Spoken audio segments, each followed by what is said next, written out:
पिता परमेश्वर, पवित्र आत्मा परमेश्वर, पुत्र परमेश्वर को धन्यवाद दिए।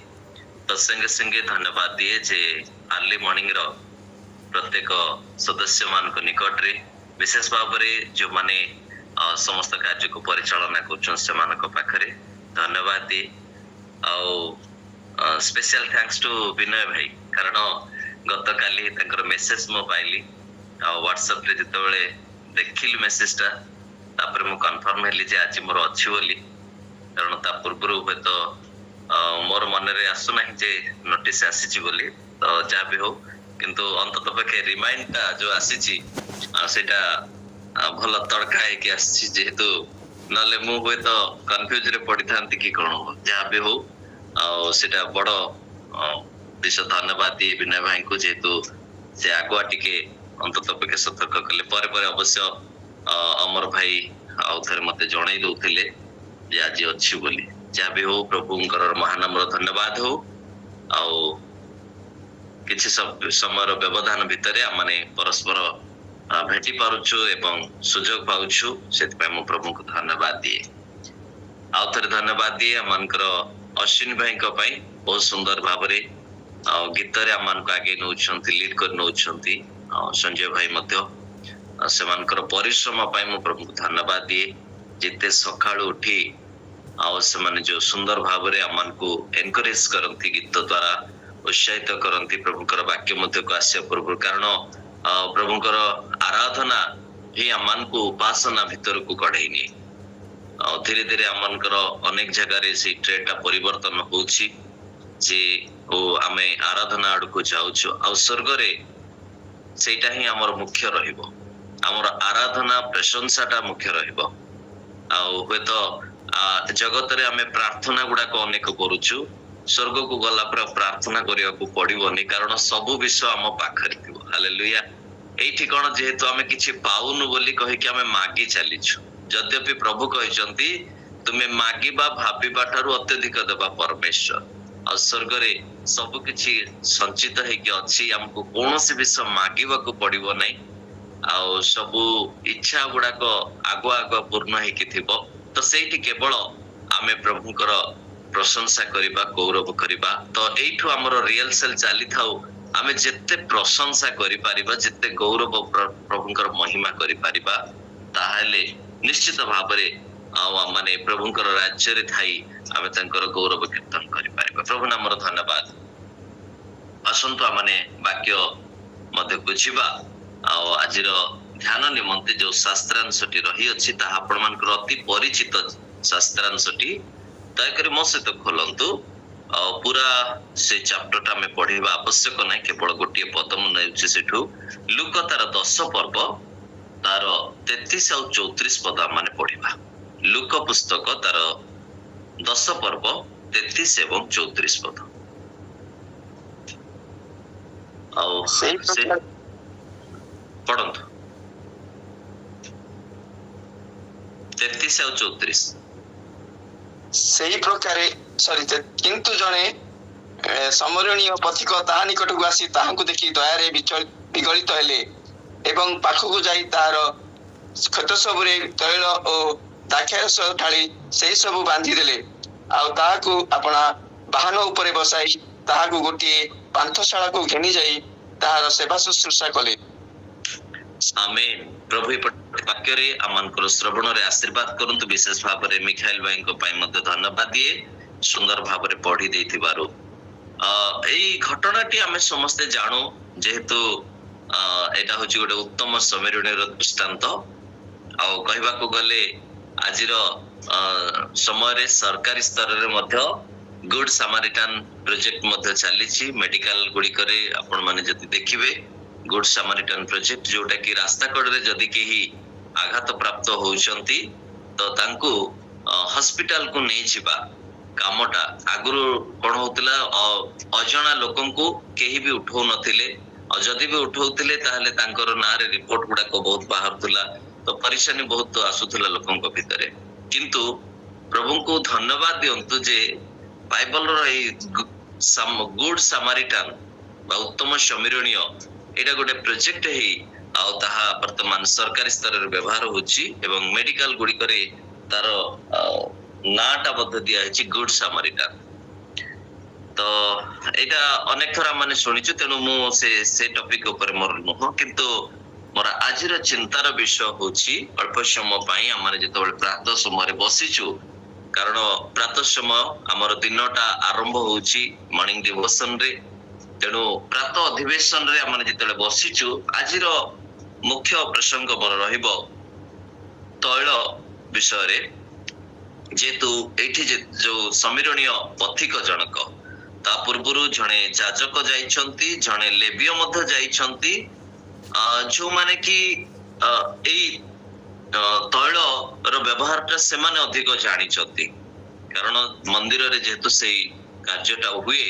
କିନ୍ତୁ ଜଣେ ସମୀରଣୀୟ ବା ସେଇ ସମୟରେ ଜଣେ ସମୀରଣୀୟ, ଯୋଉମାନେ କି ଘୃଣ୍ୟ ସମାଜରେ ସବୁଠୁ ନିଚ ସ୍ତରରେ ସେମାନେ ରୁହନ୍ତି, ଏଇ ପ୍ରକାର ଜଣେ ବ୍ୟକ୍ତିତ୍ୱ ବିଶିଷ୍ଟ ବ୍ୟକ୍ତି, ଯିଏ କି ବାଟରେ ଯାଉଥିବା ସମୟରେ ଜଣେ ପଥିକଙ୍କୁ ଦେଖୁଛି, ଯୋଉ ପଥିକଙ୍କ ବିଷୟରେ ତାଙ୍କର କୌଣସି ଧାରଣା ନାହିଁ, ସେ କିଏ, କୋଉଠିକାର ଲୋକ, କାହିଁକି ଏ ସ୍ଥାନରେ ଏପରି ପଡିଛନ୍ତି, କିନ୍ତୁ ଦେଖିବା କ୍ଷଣି ଦୟାରେ ବିଗଳିତ ହେଲେ ଏବଂ ତାଙ୍କ ପାଖରେ ଥିବା କିଛି ବିଷୟ ଯୋଉଟା କି ଲେଖା ଯାଉଛି, ସେ ପାଖକୁ ଯାଇ ତାହାର କ୍ଷତ ସବୁରେ ତୈଳ ଓ ଦ୍ରାକ୍ଷାରସ ଢାଳି ସେଇ ସବୁ ବାନ୍ଧିଦେଲେ।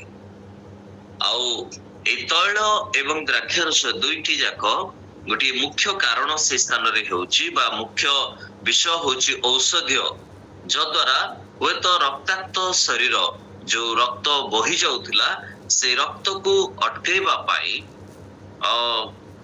ହୁଏତ ସେଇ ବ୍ୟକ୍ତିଙ୍କ ପାଖରେ ତାହା ହିଁ ବିକଳ୍ପ ଥିଲା। ଆଉ ସେଇ ତୈଳ ଦ୍ୱାରା ଆମେ ଏଇ ଘଟଣାଟା ସମସ୍ତେ ଜାଣୁ।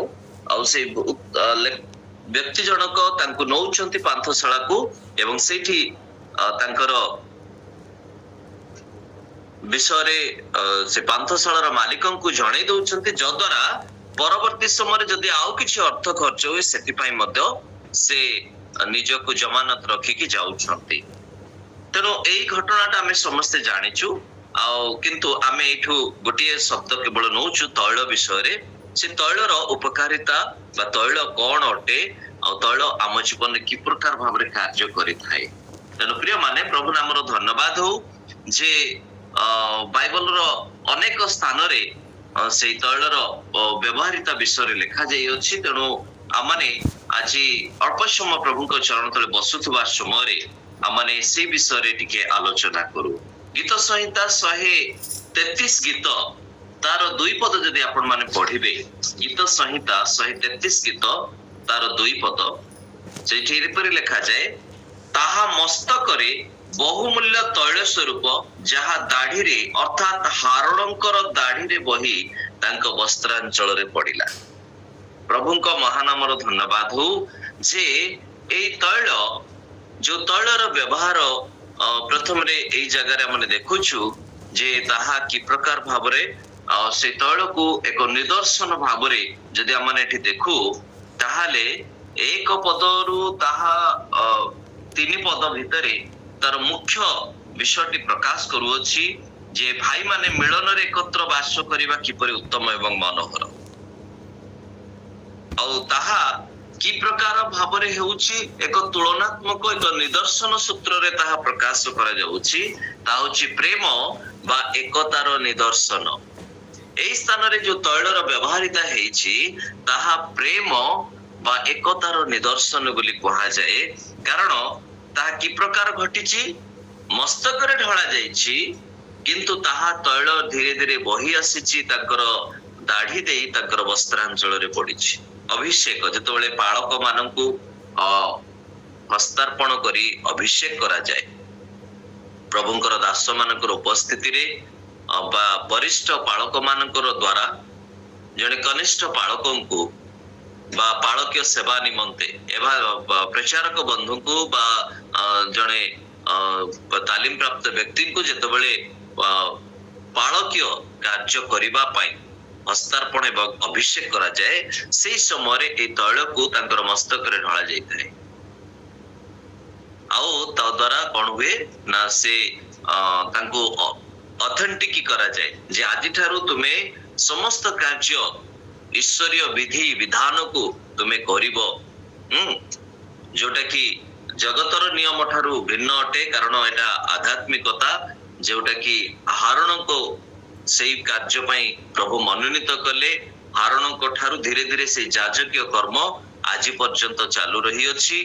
ଆଉ ତେଣୁ ପ୍ରଭୁ ନାମର ଧନ୍ୟବାଦ ହଉ। ହୁଏତ କୋଉଠି କୋଉଠି ମୁଁ ବି ଦେଖିଛି ଯେ ବାଳକୀୟ ସେବା କାର୍ଯ୍ୟରେ ତୈଳକୁ ହାତରେ ଟିକେ ଜଷ୍ଟ ଛୁଇଁ ଦେଇକି ମୁଣ୍ଡରେ ରଖି ଦିଅନ୍ତି।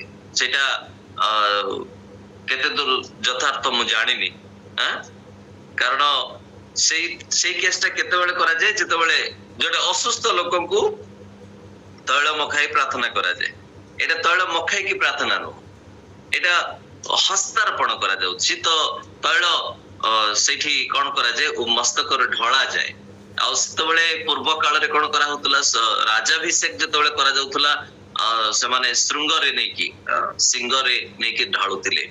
ତ ଯାହା ବି ହଉ ଆମମାନଙ୍କର ଚିନ୍ତାର ବିଷୟ ହଉଛି କଣ, ଏଇ ତୈଳ ଏକ ପ୍ରେମ ବା ଏକତାର ନିଦର୍ଶନ ଅଟେ। ତେଣୁ ଏଇଠି ଯାହାକି ପ୍ରଭୁ କହୁଛନ୍ତି ବା ସେଇ ବାକ୍ୟଟି କହୁଛି ଯେ ମିଳନରେ ଏକତ୍ର ବାସ କରିବା। ଓକେ, ଦ୍ୱିତୀୟ ବିଷୟ ହଉଛି ଆମମାନେ ଯେତେବେଳେ ଦେଖୁ ସେଇ ତୈଳର ବ୍ୟବହାରିତା, ଯଦି ଆପଣ ମାନେ ମୋ ସହିତ ଖୋଲିବେ ଯାତ୍ରା ତାର 30 ପର୍ବ, ଯାତ୍ରା ପୁସ୍ତକ ତାର 30 ପର୍ବ ତାର 25 ପଦକୁ ଦେଖିବେ, ସେଠି ଲେଖା ଯାଉଅଛି ଏହି ସବୁ ଦ୍ୱାରା ତୁମ୍ଭେ ଅଭିଷେକାର୍ଥକ ପବିତ୍ର ତୈଳ ଅର୍ଥାତ୍ ଗନ୍ଧ ବଣିକର କ୍ରିୟାନୁସାରେ ତୈଳ ପ୍ରସ୍ତୁତ କରିବ, ତାହା ଅଭିଷେକାର୍ଥକ ପବିତ୍ର ତୈଳ। ଏଇଠି ଆଉ ଏକ ତୈଳ ବିଷୟରେ କୁହାଯାଉଛି ଯୋଉ ତୈଳର ନିଦର୍ଶନ ହଉଛି ଏକ ପବିତ୍ରତାର ନିଦର୍ଶନ। ଏଇ ତୈଳ ସେତେବେଳେ ବ୍ୟବହାର ହୁଏ ଯେତେବେଳେ ଅଭିଷେକ କରାଯାଏ ଆଉ ତାହା ପବିତ୍ର କରି ବା ପବିତ୍ରତାର ନିଦର୍ଶନ ଭାବରେ ବ୍ୟବହାର କରାଯାଉଅଛି। ଏକ ଗୁରୁତ୍ୱପୂର୍ଣ୍ଣ ବିଷୟ ଅଟେ ଯେ ଈଶ୍ୱର ତାଙ୍କର ବିଶେଷ କାର୍ଯ୍ୟ ଗୁଡିକ ନିମନ୍ତେ ଏଇ ତୈଳକୁ ବ୍ୟବହାର କରି ଆସିଅଛନ୍ତି। ଈଶ୍ୱର ତାହା ନିୟମ ସୂତ୍ରରେ ଦେଇଅଛନ୍ତି ଏବଂ ବ୍ୟବହାର କରି ଆସିଅଛନ୍ତି, ଯଦ୍ୱାରା ସେ ତୈଳ ଯେତେବେଳେ ପ୍ରସ୍ତୁତ କରାଯିବ ତାହା ଅଭିଷେକାର୍ଥକ ପବିତ୍ର ତୈଳ ହବ। ତାହା କେଉଁ ସ୍ଥାନରେ, ସେଇ ସମାଗମ ତମ୍ବୁ, ସାକ୍ଷ୍ୟ ସିନ୍ଦକ ବା ସେଇ ସମୟରେ ଯେତେବେଳେ ଇସ୍ରାଏଲ ଲୋକମାନେ ମିଶର ଦେଶରୁ ବାହାରି ଆସୁଅଛନ୍ତି, ତାପରେ ସେମାନଙ୍କର ନିମନ୍ତେ ସେ ବିଧି ବିଧାନ ଗୁଡାକ ମୋସାଙ୍କୁ ସବୁ କୁହାଯାଉଛି ଟିକେ ନିକି A to Z ତୁମେ ଏଇ ପ୍ରକାର ଭାବରେ ପ୍ରସ୍ତୁତ କରିବ। ତଦ୍ୱାରା ତାହା ଏକ ପବିତ୍ରତାର ନିଦର୍ଶନ ବୋଲି କୁହାଯାଏ। ଯଦି ଗୀତ ସଂହିତା ତାର 141 ର 5 ପଦକୁ ଆପଣ ମାନେ ଦେଖିବେ, ଗୀତ ସଂହିତା 141 ର 5 ପଦ, ଧାର୍ମିକ ଲୋକ ମତେ ପ୍ରହାର କରୁ ତାହା ମୋ ପ୍ରତି ଦୟା ହେବ, ଓ ସେ ମତେ ଅନୁଯୋଗ କରୁ ତାହା ମସ୍ତକରେ ତୈଳ ସ୍ୱରୂପ ହେବ, ମୋ ମସ୍ତକ ତାହା ଅଗ୍ରାହ୍ୟ କରୁ, ସେମାନଙ୍କର ନାନା ଦୁଷ୍ଟତା ସମୟରେ ମୋର ପ୍ରାର୍ଥନା ଚଳୁଥିବ। ହାଲେଲୁୟା। ଏଠି କଣ କୁହାଯାଉଛି ଯେ ଧାର୍ମିକ ଲୋକ ମତେ ପ୍ରହାର କରୁ ତାହା ମୋ ପ୍ରତି ଦୟା ହେବ, ସେ ମତେ ଅନୁଯୋଗ କରୁ ତାହା ମସ୍ତକରେ ତୈଳ ସ୍ୱରୂପ। ତା ମାନେ ଏହା ହଉଛି, ଏଠି ତୃତୀୟ ବିଷୟ ହଉଛି ଏହା ଏକ ଅନୁଯୋଗର ନିଦର୍ଶନ। ଆମମାନଙ୍କର ଜୀବନରେ ସେଇ ବିଷୟଟା ରହିବା ଆବଶ୍ୟକ, ଯୋଉଟା କି ଦାଉଦ ନିଜର ଗୀତରେ ସେ ପ୍ରଚାର କରୁଅଛନ୍ତି ବା ପ୍ରକାଶ କରୁଅଛନ୍ତି ଯେ ଧାର୍ମିକ ଲୋକ ଯଦି ମତେ ପ୍ରହାର କରୁଅଛି ସେଟା ମୋ ପାଇଁ ଦୟା ହବ, ଆଉ ସେ ଯଦି ଅନୁଯୋଗ କରୁଛି ସେଟା ମୋ ମସ୍ତକରେ ତୈଳ ଢାଳ। କେତେ ସୁନ୍ଦର ବିଷୟ ନୁହେଁ କି? ଆଜିର ସମୟରେ କିଏ କହିବେ କି, ଖୁସି ହେବେ କି ଯେତେବେଳେ ଗୋଟେ ଜଣକୁ ମାଡ଼ ହୁଏ, ସେ ଖୁସି ହୁଏ, ଯାହା ହଉ ମତେ ମାଡେଇଲେ, ମତେ ବାଡେଇଲେ ବଢିଆ ହେଲା, ମତେ ବାଡେଇଲେ ବଢିଆ ହେଲା। କିଏ କହିବେ? ସାନ ପିଲାମାନଙ୍କୁ ଯେତେବେଳେ ଆମେ ବାଡଉଛୁ, ଆମେ ଯେତେବେଳେ ମାଡ ଖାଉଥିଲୁ, ଆମରଟା ମନେ ଅଛି କି ନାଇଁ ଆମେ ହୁଏତ ଜାଣିନଥିବା, କିନ୍ତୁ ଅନ୍ତତଃ ପକ୍ଷେ ଆମେ ଆମର ପିଲାମାନଙ୍କୁ ଯେତେବେଳେ ବାଡୁ, ସେମାନେ ରାଗୁଥିବେ ନାଇଁ କି, ମନ ଦୁଃଖ କରୁଥିବେ, ରାଗୁଥିବେ, କିଏ ବି ଖୁସି ହୁଅନ୍ତି ନାହିଁ। ଆଉ ଅନୁଯୋଗ କଲେ, ଗାଳି ଦେଲେ, ପାଟି କଲେ, ବିରକ୍ତ ହେଲେ ବହୁତ କଷ୍ଟ ଲାଗେ। କିନ୍ତୁ ଦାଉଦ ଏଠି ପ୍ରକାଶ କରୁଅଛନ୍ତି ସେ ମତେ ଅନୁଯୋଗ କରୁ, କିଏ? धार्मिक लोक जे धर्माचरण कर पवित्र अच्छा से मत अनुजोग करंतु ताहा मो मस्तक तैल स्वरूप हब। आज समय अनुजोग को के पसंद करूना, अनुजोग को के पसंद करू ना, समस्ते खाली प्रशंसा खुशी जोटा कले भी भल। जो ओडिया गोटे कथारे नहीं कि घोड़ार सिंह अच्छी, हाँ आज्ञा सिंह अच्छी, कान दीटा ऊपर को टेकी है ना, किंतु आमे कौन कहबा घोड़ार सिंह अच्छी से समस्ते भी हाँ नाही घोड़ार सिंह नाही कहीदेले सरीगला। मु कही तमे कहीं मना कर। अनुजोग को के पसंद करती नहीं, किंतु दाऊद को धन्यवाद दो जे से कौन कहउचंती मते जदि धार्मिक लोक अनुजोग करूछ ताहा होची मो पई तैल स्वरूप आशीर्वाद स्वरूप। से अनुजोग मो पई उत्तम विषय अटे। आज मंडली रे देखंतु, समाज रे देखंतु अनुजोग के पसंद करूना। विशेष भाव में पालकीय सेवा क्षेत्र रे आमे जेतोले अछु, जो माने दायित्व नहीं कि मंडली रो पालक भाव में अछंती, आज समय पालक जदि अनुजोगमूलक वाक्य देले, चेतनामूलक वाक्य देले, ताहले से पालकंकर रहिबा स्थिरता रहिबो नाही। हुए तो तांकू जेते शीघ्र विदा करा जीवो। तेणु पालक माने मध्य वर्तमान बाध्य हेकु रहउचंती। जदि आमे अनुजोगमूलक कथा कहूचु, काहाकू बाधिला भलिया कथा कहूचु, हुए तो मोर चाकरी चली जीवो। समस्या एटा केही अनुजोग को पसंद करूना।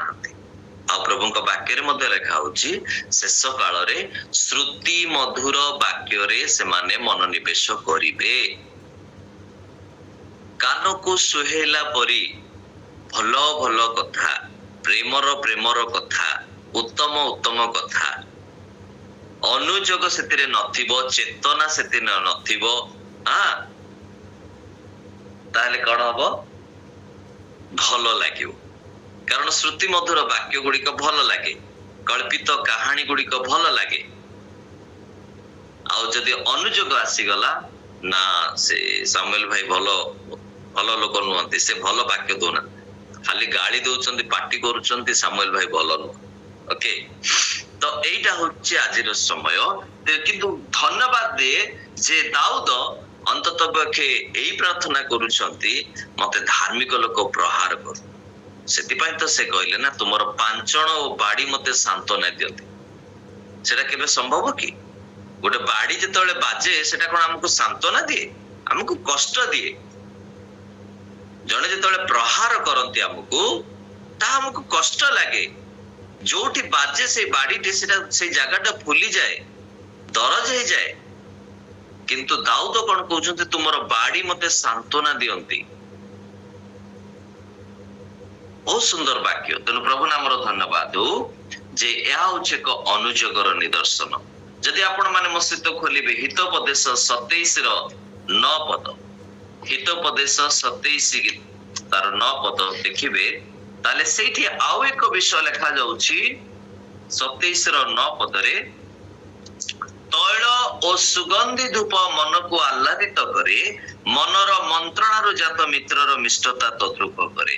कौन लिखा होची? तैल और सुगंधी धूप मन को आह्लादित करे। अर्थात एक आह्लादर निदर्शन, एक खुशीर निदर्शन से तैल। आपण जीवन रे, मो जीवन रे से तैल एक आह्लाद बा एक आनंदर निदर्शन अटे। ताहा आपणक मन को, मो मन को कौन करे? आह्लादित करे। प्रभु आपणकर जीवन से तैल जदि देई अछंती, से तैल आमानकर जीवन को कौन करे? आनंदित रखे। जदि आपण माने माथ्यू तार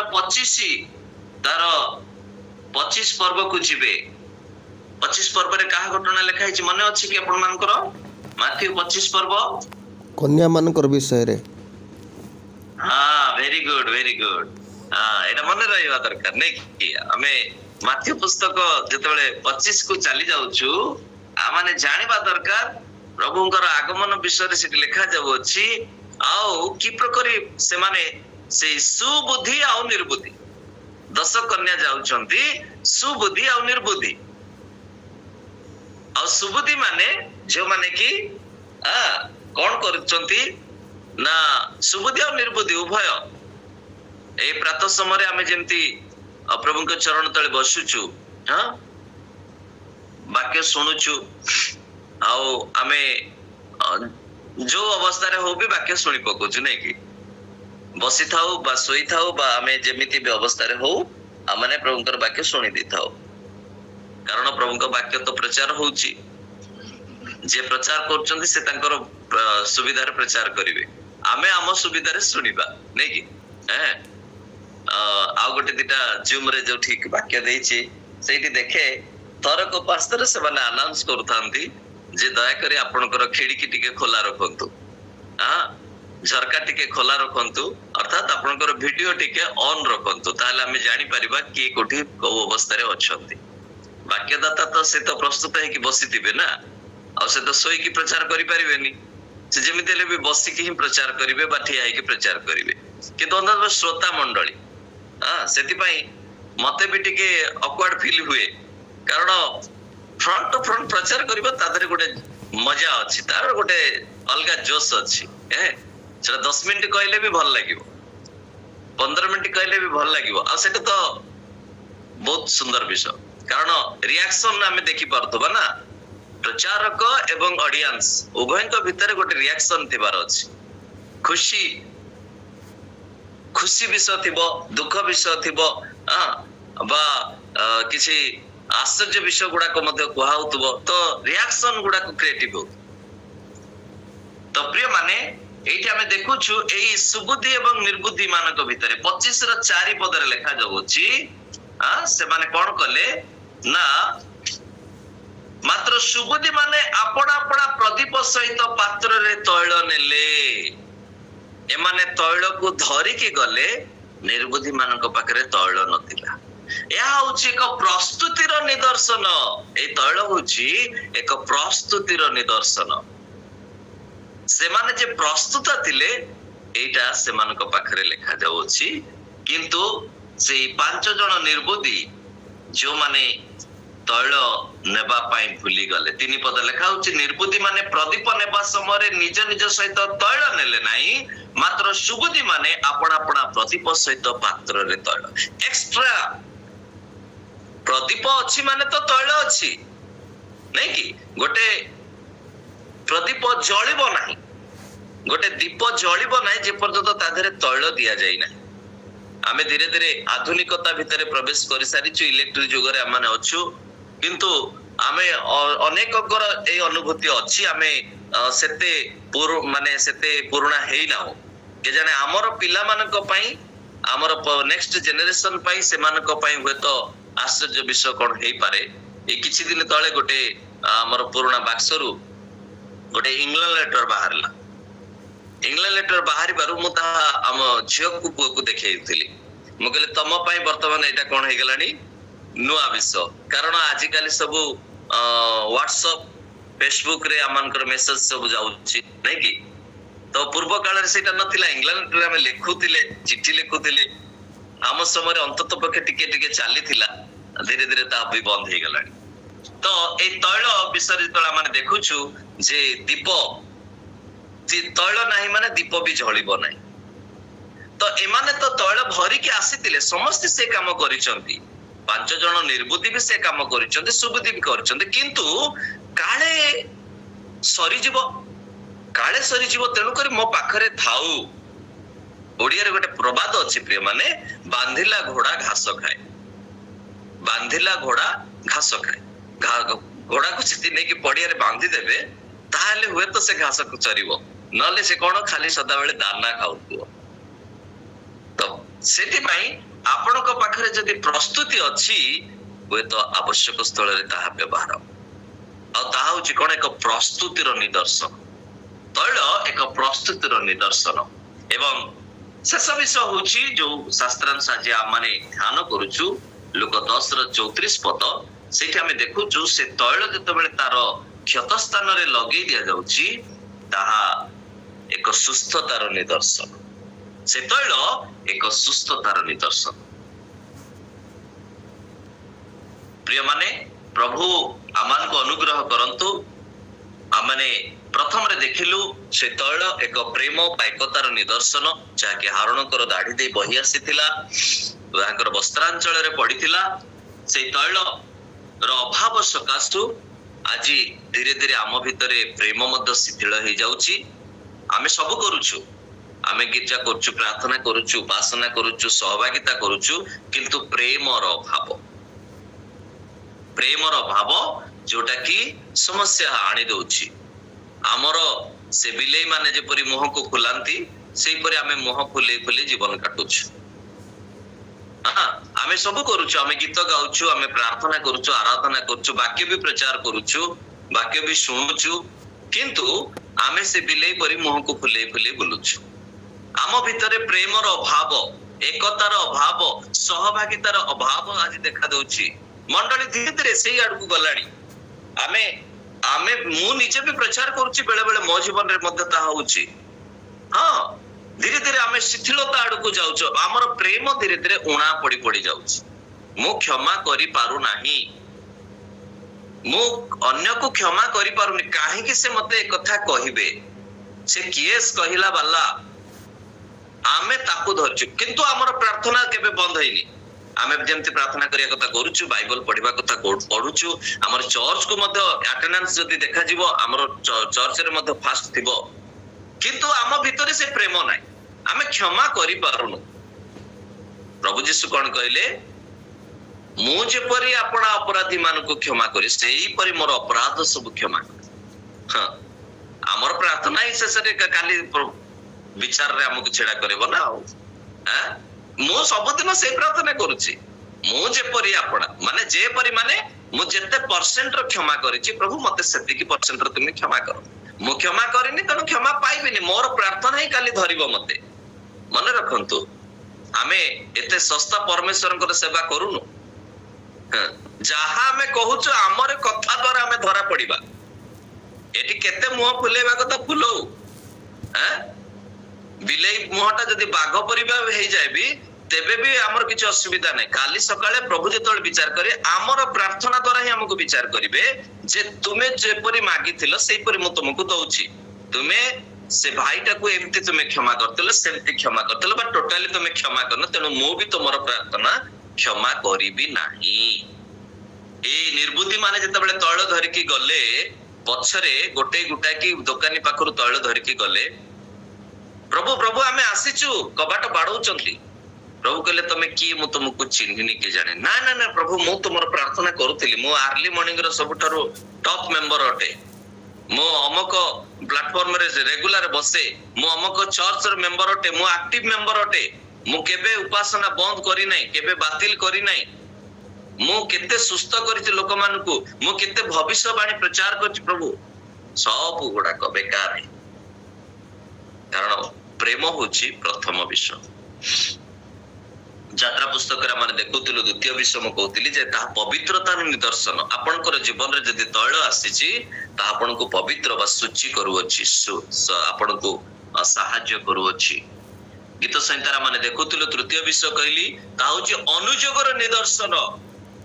ଗୀତ ରଚକ ପ୍ରକାଶ କରୁଛନ୍ତି ତୁମ ସେଇ ଧାର୍ମିକର ଅନୁଯୋଗ। ଆଜି ଅନୁଯୋଗ ଭଲ ଲାଗେନି। ଇଏ ଆମକୁ କହିଦେଲେ ଆମେ ତାକୁ ଗ୍ରହଣ କରିପାରୁନୁ, କିନ୍ତୁ ଆମେ ଯେତେବେଳେ ଅନୁଯୋଗକୁ ଗ୍ରହଣ କରିବା, ତାହା ଆମ ଜୀବନରେ ଉପାଦେୟ ହବ। ହିତୋପଦେଶରେ ଆମେ ଦେଖୁଥିଲୁ ଚତୁର୍ଥ ଆହ୍ଲାଦର ନିଦର୍ଶନ। ପଞ୍ଚମ ବିଷୟ ହେଲା ଆମମାନଙ୍କର ଜୀବନରେ ତାହା ପ୍ରସ୍ତୁତିର ନିଦର୍ଶନ, ଏବଂ ଷଷ୍ଠ ବିଷୟ ସୁସ୍ଥତାର ନିଦର୍ଶନ। ତେବେ ଏଇ ତୈଳ କଣ ଅଟେ? ଯୋଉ ତୈଳ ବିଷୟରେ ଆମେ କଥା ହଉଛୁ, ସେ ତୈଳ କଣ ଅଟେ? ତୈଳ ହଉଛି ପବିତ୍ର ଆତ୍ମାଙ୍କର ଏକ ଚିହ୍ନ ଅଟେ।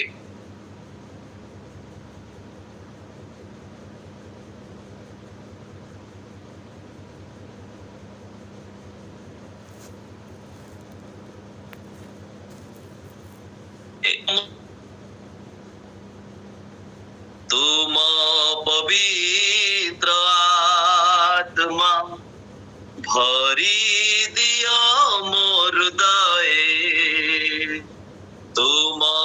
ପ୍ରେମର ବାସନା ଢାଳି ଦିଅ ମୋ ଜୀବନେ ତୁମ ପବିତ୍ର ଆତ୍ମା ଭରି ଦିଅ ମୋ ହୃଦଏ ତୁମ ପ୍ରେମର ବାସନା ପ୍ରଭୁ ତୁମ ସାଥେ ଜଗତେ ପ୍ରଭୁ ତୁମ ସାଥେ ଜଗତେ ନାହିଁ କର ତୁଳନା। ଆମ ଜୀବନରେ ପବିତ୍ର ଆତ୍ମା ତୁମେ ଢାଳି ହେଇଯାଅ, କାରଣ ପବିତ୍ର ଆତ୍ମା ଯେ ପର୍ଯ୍ୟନ୍ତ ଆମ ଭିତରକୁ ଆସିନାହାନ୍ତି, ପବିତ୍ର ଆତ୍ମାଙ୍କର ଉପସ୍ଥିତି ଆମ ଭିତରକୁ ଆସିନାହାନ୍ତି, ତାହା କେବେ ବି ହେଇପାରିବ ନାହିଁ। ଆମେ କାହା ସହିତ ତୁଳନା କରିପାରିବାନି। ପବିତ୍ର ଆତ୍ମାଙ୍କର ନିଦର୍ଶନ କହିଲେ ବର୍ତ୍ତମାନ ସମୟରେ କେବଳ ଭାବବାଣୀ ଏବଂ ପରଭାଷାକୁ ବୁଝଉଛି, ଆଉ କିଛି ନାହିଁ। ଲୋକମାନେ ଭାବୁଛନ୍ତି ମୁଁ ପବିତ୍ର ଆତ୍ମା ପାଇଛି, କେବଳ ପରଭାଷା କହିଲେ ପବିତ୍ର ଆଉ କଣ ଭାବବାଣୀ କହେ। କିନ୍ତୁ ପବିତ୍ର ଆତ୍ମାଙ୍କର ନିଦର୍ଶନ କେବଳ ଭାବବାଣୀ ବା ପରଭାଷାରେ ସୀମିତ ନୁହଁ। ପବିତ୍ର ଆତ୍ମାଙ୍କର ଅନେକ ଉପାଦେୟତା ରହିଅଛି, କାରଣ ପବିତ୍ର ଆତ୍ମା ମିଥ୍ୟାବାଦୀ ନୁହନ୍ତି, ପବିତ୍ର ଆତ୍ମା ସତ୍ୟ ଅଟନ୍ତି। ଯୀଶୁ ଯେପରି ସତ୍ୟ ଥିଲେ, ପବିତ୍ର ଆତ୍ମା ମଧ୍ୟ ସେଇ ପ୍ରକାର ସତ୍ୟ ଅଟନ୍ତି। ଏବଂ ଆମ ଜୀବନରେ ତାହା କଣ ଅଟନ୍ତି ନା ଆମର ବ୍ୟବହାରିତା ଅଟନ୍ତି, ଆଉ ପ୍ରେମର ସେ ନିଦର୍ଶନ ଅଟନ୍ତି।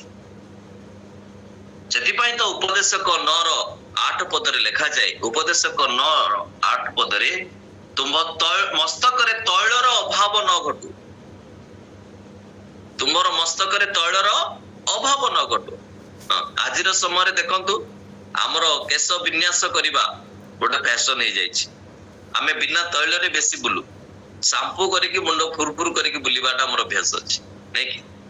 ଆଜି ଯଦି ଉପବାସ ପ୍ରାର୍ଥନା ଅଛି, ଆଜି ଯଦି ଚର୍ଚ୍ଚରେ ଫଙ୍କସନ ଅଛି ବୋଲି କହିଲେ ଆମେ ମୁଣ୍ଡ ଧୋଇକି ପଳଉ, ଫୁରଫୁର ଫୁରଫୁର ଫୁର କରିକି ଚୁଟି ଉଡି ଉଡେଇକି, ନାଇଁ କି? କିନ୍ତୁ ପ୍ରଭୁଙ୍କର ବାକ୍ୟ କଣ କହୁଛି? ତୁମ ମସ୍ତକରେ ତୈଳର ଅଭାବ ନ ଘଟୁ, ତୈଳର ଅଭାବ ନ ଘଟୁ। ଆମେ ପବିତ୍ର ଆତ୍ମାଙ୍କର ସେ ତୈଳକୁ ମଧ୍ୟ ଆବଶ୍ୟକ କରୁ। ଆଉ ପ୍ରଭୁ ଯୀଶୁ ଜଗତରେ ଥିଲା ବେଳେ ସେ ତୈଳକୁ ଏକ ସୁସ୍ଥତା କ୍ଷେତ୍ରରେ ବ୍ୟବହାର କରୁଥିଲେ।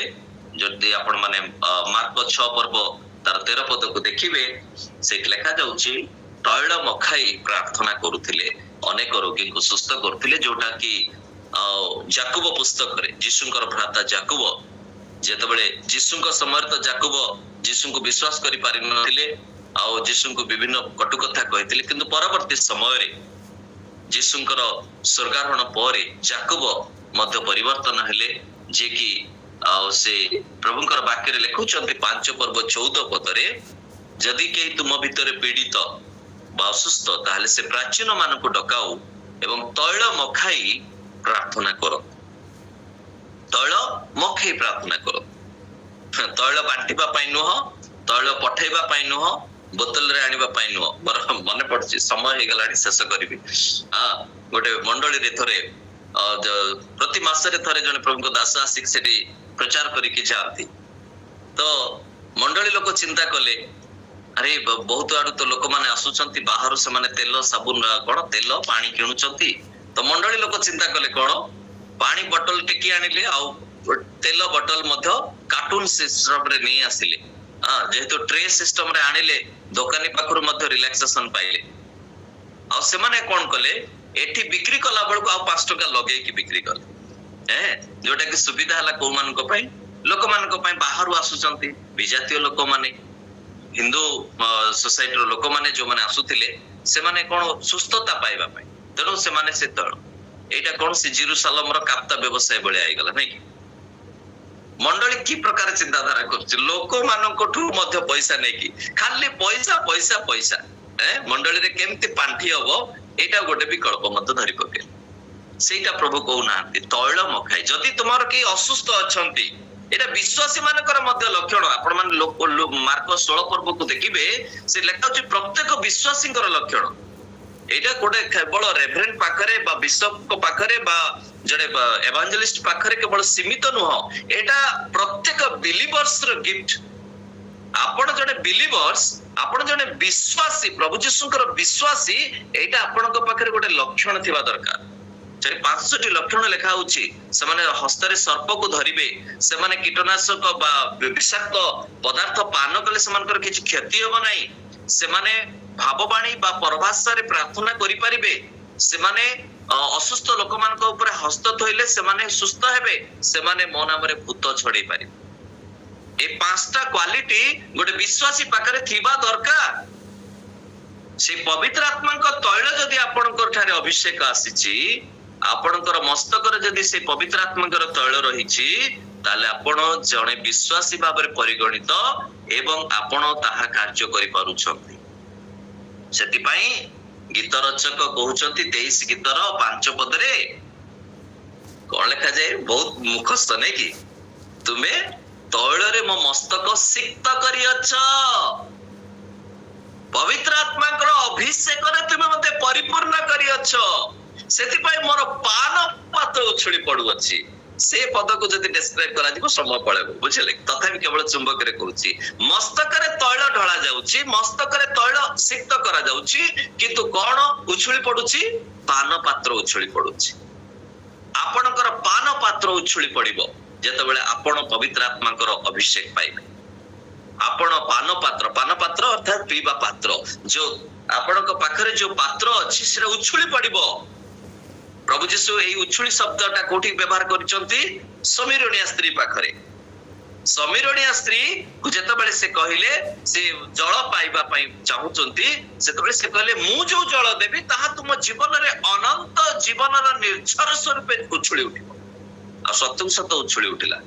हां, जो स्त्री दिने गा दांडरे चालिबा पई लाज करूथुला, निजर कुकर्म सकासु, निजर भूल कर्म सकासु, आज सेई स्त्री लोक हुए तो लुगा अंटारे भिड़ी के दौड़ी के गला गां मछी को, जौन 4 पर्वर घटना, आउ सेठी जाई कि से कोन प्रचार करूची, आस आस जण को देखिबो के जाने से मसियो हेतिबे परा। मु जहा जहा सब करिछि, मोर जीवनर कुकर्म गुडाक जणे कहि दउचंती, तेणु तुमे आस। आ से माने आसीबा को लागुछंती। लेखा जाउछि 4 पर्वर शेष भागरे सेई लोक माने परिवर्तन ले जीसु से स्थान रे 2 दिन होय तो 2 मिनिट पई से बसितिले कुओरे, से कुओर नंद ऊपर से 2 मिनिट पई बसितिले, किंतु 2 दिन सेठी रहि गले। लोक माने तांको बळेई कि रखिले, तांकोटो सुनिले, निज निजर पाप स्वीकार कले, मन परिवर्तन कले, आ शेषे रे कहले एबे तुम कथा सकासु न हो, किंतु आमे निजे अनुभव कलु ए होचंते प्रकृत मसी। आज कोन सेई पान पात्र आपणकर उछुली पडुछि कि? आज पवित्र आत्माଙ୍କର तैलर अभिषेक आम जीवन रे आसुछि कि? जदि आसंता ताहले मंडली आ मंडली हेकि रहता नै, मंडली उद्दीप्त हे जानता, मंडली परिपूर्ण हे जानता। आज मंडली भितरे आमे सीमित हेकि रहिछु। हमर प्रचार कोठी मंडली भितरे बांधी हेकि रहउछि। मु एठी प्रचार करछि जो माने प्रभुଙ୍କର वाक्य आगुरु जानि सारिचंती, आपण माने प्रचार करछंती जो माने ऑलरेडी वाक्य सुनि सारिचंती, किंतु केतेबेले आमे कहिबा विनष्ट होतबा लोक मानकु, केतेबेले कहिबा जो माने ईश्वरଙ୍କର वाक्य जानि नाहंती से माने केतेबेले कहिबा जो दायित्व मंडली रथिला। आपण देखंतु प्रेरित पुस्तक को, प्रेरित जुगरे लोक माने परस्पर को प्रभुଙ୍କର वाक्य रे गढे नउतिले, घरे घरे उपासना चलितिला, मंडली बढी बढी चालुतिला। आज आ मंडली बढुनी, हमर प्रोडक्शन केवल बढुची। मु आउ तो बढिबनी, कारण पूर्व काल रे कोन आम बापा माने, हमर पूर्व पुरुष माने से माने 2टा 3टा 5टा छुआ जन्म करूथिले। आज रो समय रे हमें गोटिए 2टी छुआ रे हमें सीमित, तो आ कोड बढिबो। संडे स्कूल रे अटेंडेंस धीरे धीरे कमिलाडी। आउ आमे नुआ विश्वासी मानको आनिबा पई मते चेष्टा करूनु। मंडली रो जो गुरु दायित्व मंडली छाडी देछि बर्तन से काम। आम जदि भी पालक प्रचारक मानको रखुछु भी मंडली रो दायित्व रे, तांको कोन आमरी घर भीतर आमे सीमित करूछु। अंतत पखे आमे विश्वासी परिवार जिते जण आमे प्रभुଙ୍କର वाक्य शिखुछु, आपण प्रैक्टिकली जाके प्रचार करंतु। विश्वासी माने विश्वासी मानको मेस को आनिबो ना, गोटे मेष आउ गोटे मेष को आनिबो, बा आउ गोटे मेष को से जन्म दबो, गोटे पालक मेष को जन्म दबनी। ବାଳକ ମେଷକୁ ଜନ୍ମ ବାଳକ ମେଷକୁ ଗଠନ କରିବ। ପିତରଙ୍କୁ ଯେତେବେଳେ ପ୍ରଭୁ ଶେଷରେ ଅନୁଯୋଗ କରୁଛନ୍ତି, ତୁମେ ଯଦି ମତେ ପ୍ରେମ କରୁଅଛ ତାହେଲେ ମୋ ମେଷ ମାନଙ୍କୁ ଚରା, ମୋ ମେଷ ମାନଙ୍କୁ ପ୍ରତିପାଳନ କର। ତେଣୁ ପ୍ରଭୁ ଆମମାନଙ୍କୁ ସାହାଯ୍ୟ କରନ୍ତୁ, ଅନୁଗ୍ରହ କରନ୍ତୁ। ଆଜିର ଏ ପ୍ରାତ ଅଧିବେଶନରେ ପ୍ରଭୁଙ୍କର ବାକ୍ୟ ଆମ ଜୀବନରେ ଅନେକ ବିଷୟ ଆହୁରି ରହିଯାଇଛି, ଆଉ ସମୟ ଅଭାବରୁ ମୁଁ ତାହା ବର୍ତ୍ତମାନ ବନ୍ଦ କରୁଅଛି। ଏ ତୈଳର ଆପଣଙ୍କର ଜୀବନରେ ପ୍ରଚୁରତା ଥାଉ, ଆଉ ଯେପରି ଆମମାନେ ପ୍ରଭୁଙ୍କର ଗୌରବ କରିପାରିବା। ପ୍ରଭୁ ଏହି ସଂକ୍ଷିପ୍ତ ଚିନ୍ତାରେ ଆମ ସମସ୍ତଙ୍କୁ ଆଶୀର୍ବାଦ କରନ୍ତୁ। ଆମେନ୍।